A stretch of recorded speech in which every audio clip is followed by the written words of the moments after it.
Hi friends, welcome back to Reva's World. இன்னைக்கு நம்ம Reva's Worldல ஒரு ரசம் ரெசிபி தான் பார்க்க போறோம். புளி வந்து ஊற வச்சிருக்கேன். சின்ன நெல்லிக்காய் அளவுக்கு தான் எடுத்திருக்கேன். இன்னைக்கு கம்மியா தான் வந்து ரசம் வைக்க போறேன். 1 டீஸ்பூன் மிளகு, 1 டீஸ்பூன் ஜீரகம், 1 டீஸ்பூன் தனியா எடுத்துக்கோங்க. ஒரு முழு பூண்டை வந்து உடைச்சு எடுத்து வச்சிருக்கேன். ஒரு பெரிய தக்காளி, அது நல்லா சின்னதா சாப் பண்ணி எடுத்துக்கோங்க. கொஞ்சமா கொத்தமல்லி இலை, ஒரு பச்சை மிளகாய் இல்லைன்னா 2 பச்சை மிளகாய் சேர்த்துக்கோங்க. அதையுமே கட் பண்ணிட்டு சேர்த்துக்கிறேன். இப்போ இது கூட கொஞ்சமாக கருவேப்பிலை, ஒரு கொத்து கருவேப்பிலை கூட உருவிட்டு அதையுமே சேர்த்துக்கோங்க. நீங்கள் முடிஞ்சால் கையில் கரைக்கிறதா இருந்தால் கரைச்சிக்கோங்க. இப்போது நம்ம மிளகு ஜீரகத்தெல்லாம் பார்த்தீங்கன்னா கோர்ஸாக தான் அரைக்கணும். எப்பயுமே மிளகு ஜீரகத்தை ஃபைனாக வந்து அரைச்சிக்க கூடாது. இப்போ நான் அரைச்சதுக்கப்புறம் நான் உங்களுக்கு காமிக்கிறேன் எந்த மாதிரி இருக்கணும் அப்படின்னு சொல்லிட்டு. இப்போ அரைக்கும் போது கொஞ்சமாக கருவேப்பிலை கூட சேர்த்துட்டு அரைச்சி எடுத்துக்கலாம். இப்போ நான் அரைச்சி காமிச்சிருக்கேன் பாருங்கள், இந்த மாதிரி அரைச்சி எடுத்துக்கோங்க.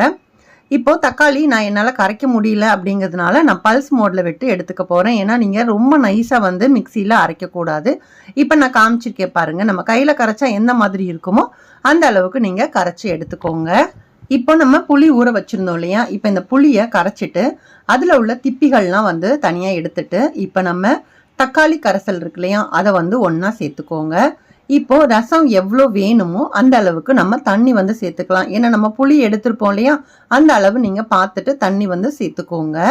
சேர்த்ததுக்கு அப்புறமா நம்ம மிளகு ஜீரகம் அரைச்சி வச்சுருந்தோம் இல்லையா, அதையுமே சேர்த்துட்டு நல்லா மிக்ஸ் பண்ணிக்கோங்க. ஒரு 1/2 டீஸ்பூன் அளவுக்கு அந்த மிளகு ஜீரகத்தை தனியாக வந்து நான் எடுத்து வச்சுருக்கேன்.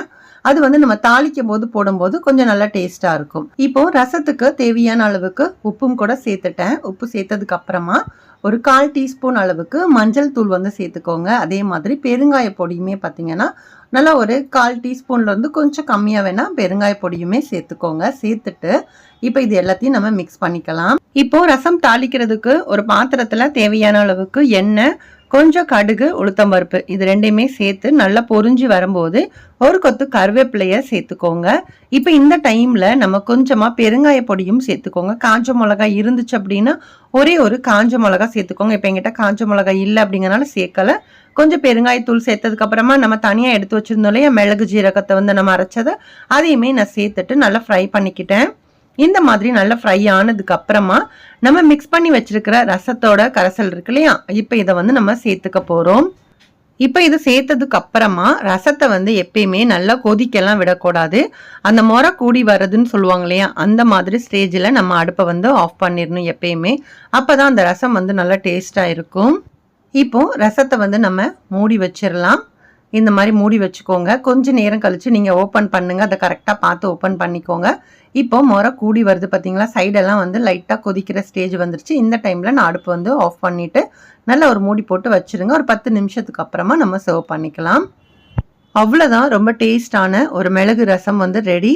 இந்த வீடியோ உங்களுக்கு பிடிச்சிருக்கும் அப்படின்னு நினைக்கிறேன். வீடியோ பிடிச்சிருந்தா வீடியோக்கு ஒரு லைக் கொடுங்க. அதே மாதிரி நம்மளோட ரேவாஸ் வேர்ல்ட் சேனலை இது வரைக்கும் நீங்கள் சப்ஸ்கிரைப் பண்ணலை அப்படின்னா ப்ளீஸ் சப்ஸ்கிரைப் பண்ணிவிட்டு சப்போர்ட் பண்ணுங்கள். உங்கள் ஃப்ரெண்ட்ஸ் அண்ட் ஃபேமிலிஸ் கூட முடிஞ்ச அளவுக்கு ஷேர் பண்ணவும் மறக்காதீங்க.